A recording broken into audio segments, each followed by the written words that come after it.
It's my 11th day in Japan, so come spend the day with me in Kyoto. We officially caught our first bus and we learnt that you enter through the middle door and exit through the front door. And before you get off, this is when you pay for your ticket. Then we visited the Nishijin Textile Center, and I really recommend coming here if you're interested in how the kimono is made. We also got to see a demonstration of how they make the silk designs and materials.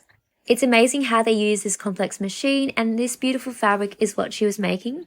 Then we watched this man creating a detailed stencil to make this beautiful piece of artwork. And you could also learn how they take silk from the silkworms. That was pretty interesting. And they also had live silkworms, which I don't know how I feel about.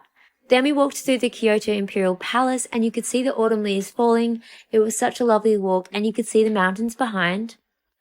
Next we went to the Ippoda Tea House and we were actually recommended this place. And it had so many different types of tea, let alone different types of matcha, so we had to buy some. Then we walked through the teramachi shopping street and this had endless corridors of shops. You could probably spend a few hours here. And for lunch we found this homely restaurant run by this elderly lady. And she had the best tea that I've tried in Japan so far. The food was oishi and she had this really cool chopstick dispenser. Then we got some bubble tea and I regretfully got matcha because it was so bitter and it turned my tongue green.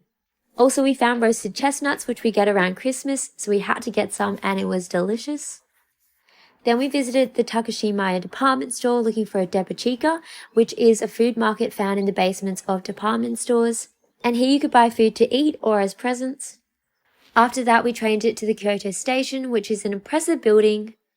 And I was on a hunt for some sushi, and I really recommend this sushi train place. I've never had sushi so cheap and such good quality. Also, everyone had their own hot water tap so you can make your own tea, which I thought was really cool. And no joke, I ate exactly 16 salmon nigiris. Also, can you tell I don't like wasabi? And this is how they count how many plates. Then we had a look at the Kyoto Tower.